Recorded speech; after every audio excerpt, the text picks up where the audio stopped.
So once again, happy Friday, everybody. Here we are, Temple Buddha Center on a Friday. So let's get started like we normally do. Short period of bell meditation. Go ahead and get into a nice meditation posture wherever you are behind your avatar. And as I ring the Ching bell, the idea, focus on the sound of the bell. Really focus. Get that deep listening going. Get that concentration going so we can all absorb some Dharma. You're going to get distracted. It happens to all of us. When it does, just gently remind yourself and go back to focusing on the sound of the bell. It doesn't matter how many times you start over. It just matters that you start over. So I'll give you a moment, get into a nice meditation posture, and we'll begin at the sound of the bell.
I go for refuge to the Buddha, the teacher.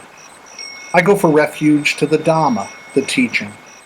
I go for refuge to the Sangha, the taught. I take refuge in the Buddha. I take refuge in the Dharma. I take refuge in the Sangha. I have taken refuge in the Buddha. I have taken refuge in the Dharma. I have taken refuge in the Sangha. 3 pure precepts. Cease to do harm. Do only good. Do good for others. Bodhisattva vow. However innumerable all beings are, I vow to lead them all. However inexhaustible my delusions are, I vow to extinguish them all. However immeasurable the Dharma teachings are, I vow to master them all. However endless the Buddha's way is, I vow to follow it completely. Swaha.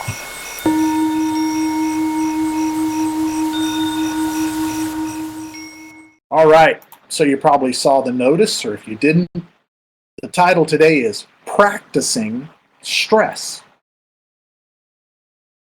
So engaging stress, if you will. And, got to be pretty truthful about this. We're all dealing with stress right now, given the situation that we're under.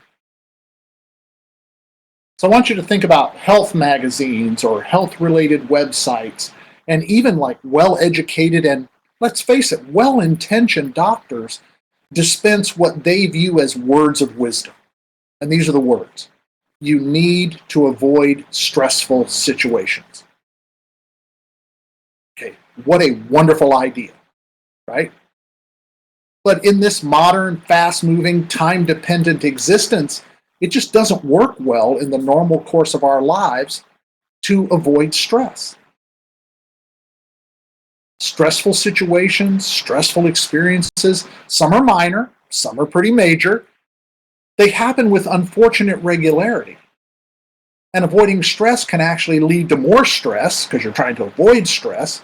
And so maybe this shouldn't be the recommendation.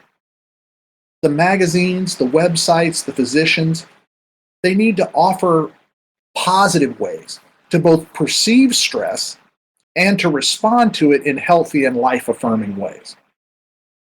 Because the deal is, we can't avoid stress, but we can learn to deal with it. Right? It can be just like we talk about anger. It can be that warning sign. Because your body-mind is going to let you know when stress is becoming a factor if you are being mindful. So the body-mind might signal you with frequent headaches, or lightheadedness, or breathlessness, aching muscles, tremors, tightening of the chest, and digestive issues. Mentally and emotionally, there can be difficulty staying focused on solving problems. Or maybe you get a really quick to anger, or you're impatient.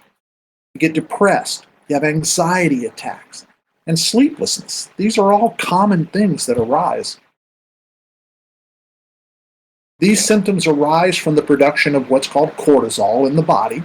Cortisol's effect is what is called sometimes the stress hormone. And it's meant to increase your metabolism and release energy so that you can engage in that fight or flight reflex. So because of that, stress does play an important role in our survival as a species. It can be beneficial in many ways, in many aspects of your contemporary life, because it allows enhanced brain function for short periods of time. It's very important, short periods of time.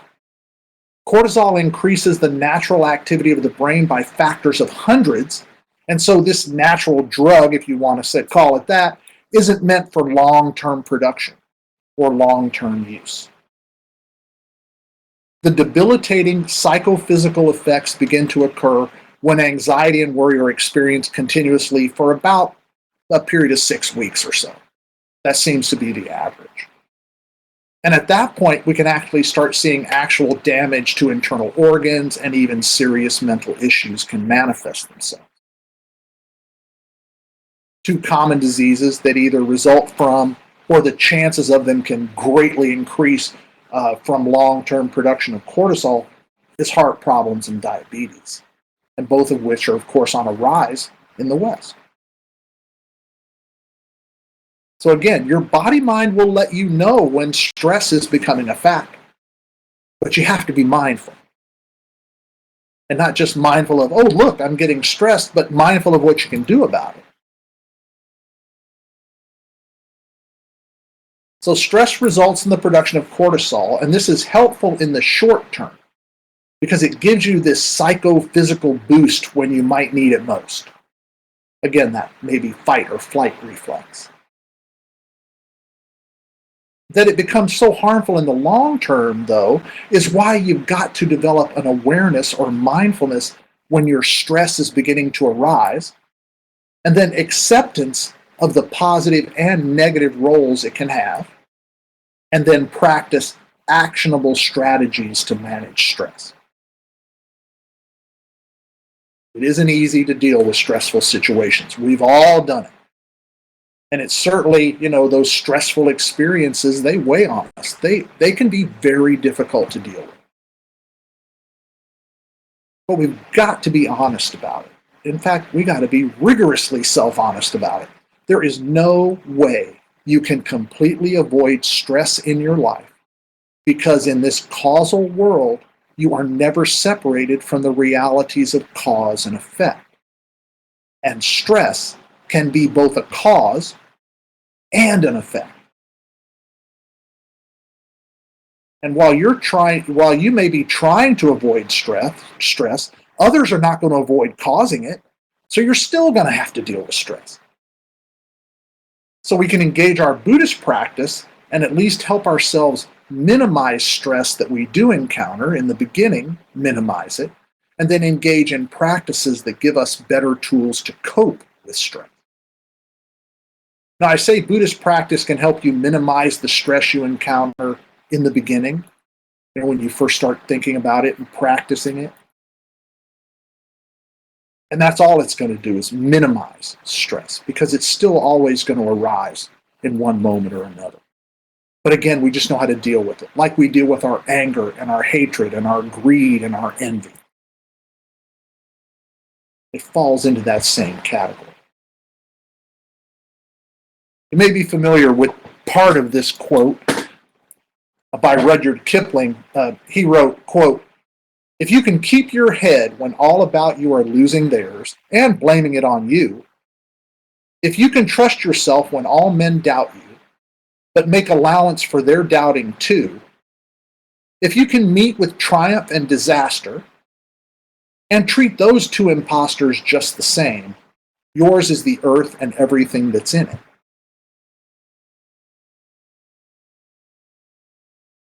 These words are a powerful lesson in Buddhist philosophy. Did Kipling know anything about Buddhism? I got no idea. But this really is a powerful Buddhist lesson because it relates to responding to stressful situations. We can learn to experience stress in more productive ways by understanding the role of causality and by trusting in the efficacy, the value of the skills our practice has developed in us. So think about it. If you can keep your head, so he's talking about stay calm, stay balanced, keep your wits about you, if you will. Try to put some space if you can, so you can respond with wisdom and compassion rather than react with some negative emotion. Especially when all about you seem to be losing their minds, right? It's like, oh, the stress is getting to them. And then they turn around maybe and blame it on you. So if you can trust yourself, trust in your practice, trust in your knowledge, trust in your wisdom, and at the same time, make allowances that other people doubt too, then you can help yourself get past stress. If you can meet with triumph and disaster, and by the way, both of those can cause stress, winning and losing both cause stress. And you can treat those the same, and by the way, I don't know why he used the word imposter, but if you can treat those both the same, then you'll have a handle on yourself. You'll be able to deal better with stress. Now, in 2008 at Missouri Western State University, there was this gentleman, Dr. Phillips. Him and his team recruited 550 practicing Buddhists from all across the United States. And they had them take a 95-item questionnaire that regarded stress. The study group consisted of 233 men and 317 women. And they were asked to consider a stressful event and rate how often they engage various aspects of Buddhist philosophy and practice as a way to cope, as a coping mechanism for their stress. 14 practices were charted, and the 7 that were studied further, the ones that got the most hits, if you will, were these. And again, let's keep in mind, these are the practices that these folks used to help them cope with stress. Probably can guess what the first one is. Meditation. Well, of course, if we can begin to focus in a non-judgmental way on an issue, then we can help ourselves get past stress. So things like breathing, chanting mantras, these were the top 2 practices that folks felt helped them with their stress. Mindfulness. Being aware of and letting pass whatever negative or unwholesome emotions and thoughts arise in that moment. Being mindful of them so you can let them fall away. So then you can take action that's dependent on how you respond rather than how you react. Loving kindness.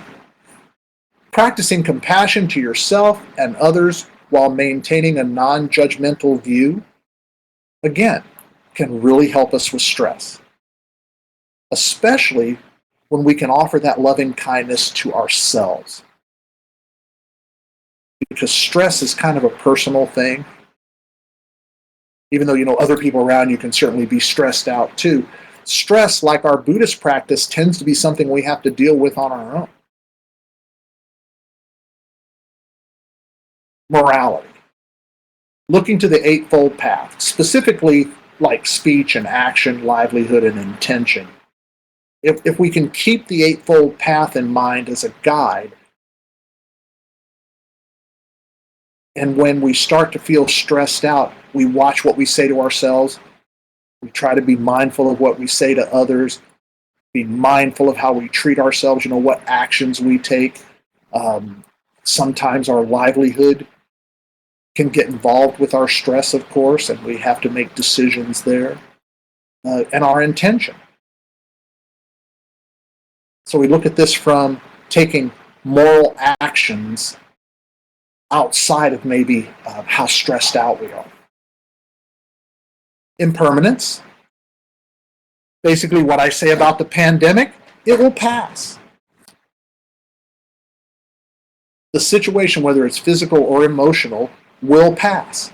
Now, I say will pass, that doesn't mean it does it without any help from you or me.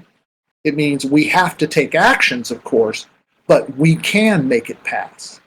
Right? We can allow it to fall away. And the last two are comprehensive karma, and these are actions that have consequences, and these are actions that we have control over. That's comprehensive karma. And then there's fatalistic karma, and this is the idea that there's nothing we can do to avoid the consequences. So these are the 7 out of the 14 practices that the majority of the Buddhists say, when I feel stressed out, I go to one or some of these different activities or concepts, if you will.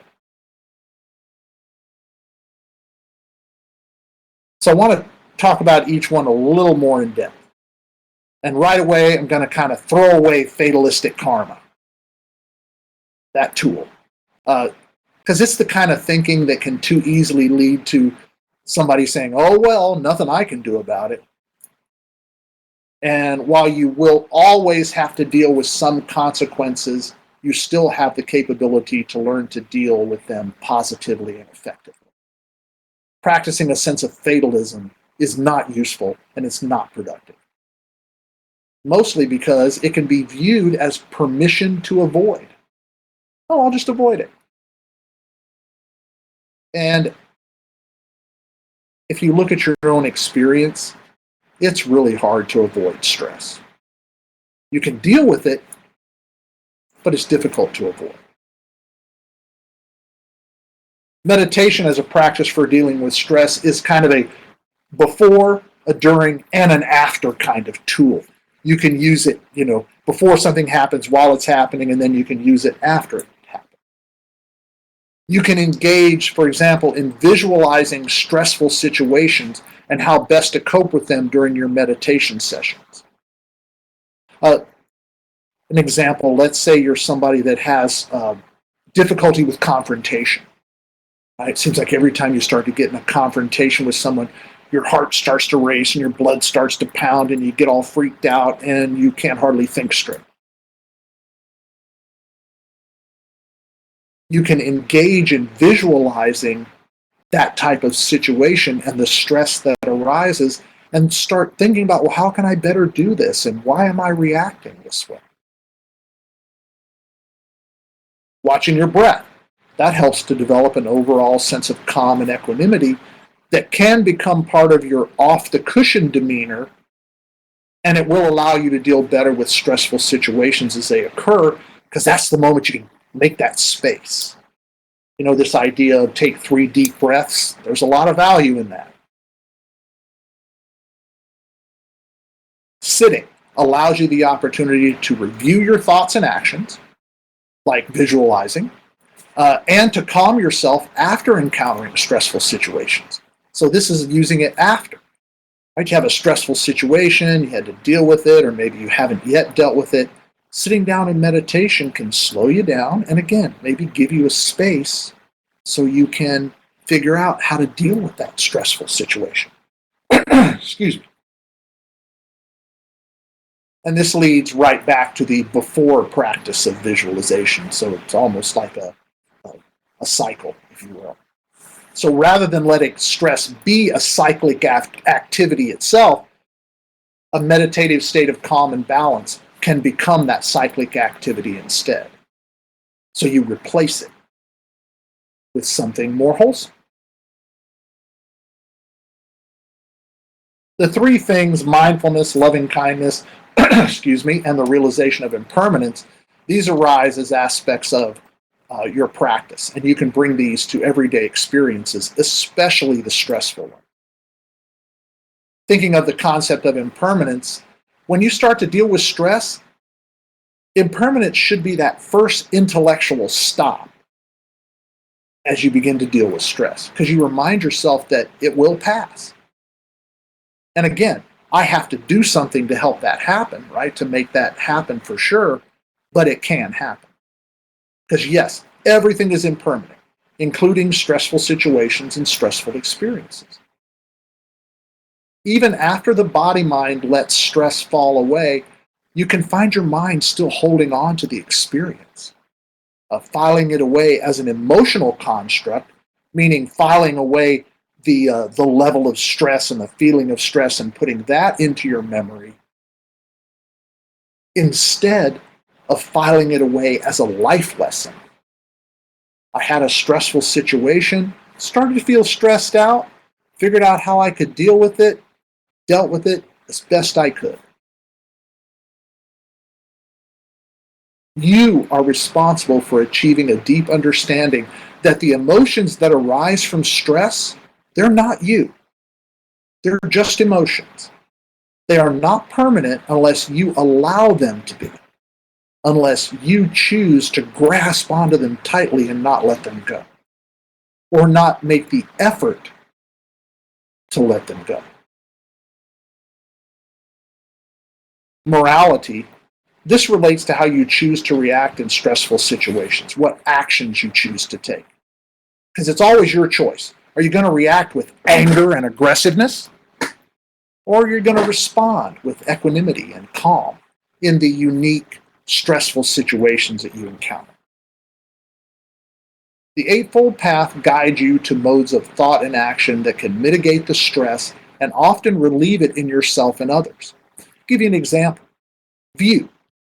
Appropriate view. Oftentimes, we get stressed out about things because we have an inappropriate view of what's going on. Sometimes just by getting a different view, we can discover, wait a minute, what am I stressed out about this for? So the Eightfold Path can be that guide. The Three Pure Precepts, they have a great value in making these sorts of choices. Do only good, do good for others, cease to do harm. Knowing that you are making decisions with a combination of ethical character that drives moral action, a sincere intent to do what is best in a given situation, and a body-mind guided by compassion will help you alleviate stress that comes from doubting your ability to respond effectively. So, you're having a stressful situation, you're thinking, I'm going to use my practice to deal with this stressful situation, and then you stress yourself out because you're not sure if you can use your practice to deal with the first stressful situation. Don't let your practice be part of your stress. Practice is practice. Engage it, but don't let it stress you. Then there's comprehensive karma, and this can be described as the realization of the encompassing reality of cause and effect and your role in it. It is the comprehensive in the way that you recognize not only your own karmic causes, but also the karmic causes beyond your control. And I can add in here, I can say it is comprehensive because you recognize not only your own karmic consequences, but also the karmic consequences beyond your control. This is that view I was talking about. Sometimes we can start to get stressed out about something because we think we should because of the consequences, and we can look at it and say, wait a minute, those aren't my consequences. What am I getting stressed out about? Stressful experiences that we react to with anger, anxiety, and depression will lead to more of the same, both in you, and because we work to be examples, it'll have detrimental effects on others too. Those same experiences, though, if you respond to them in more positive ways, it will lead to more corrective outcomes, better consequences, and less stress. So, stress is not something we can or should avoid. I'm going to repeat that one. Stress is not something we can or should avoid. One reason is if we try to avoid it, it's going to cause more stress. So in small amounts, since stress gives us that brain energy boost and can play a beneficial role in our pursuit of human flourishing, the arising of and effects on the body-mind of stress can be limited through the application of different facets of Buddhist practice. Meditation, karma, moral character, mindfulness. So stress will lead us to psychophysical suffering if we lose sight of the realization that we can control how we respond to any stressful experience. Stress is not in charge. You're in charge. Stress has no responsibilities. You have the responsibility. Stress has no being. You do.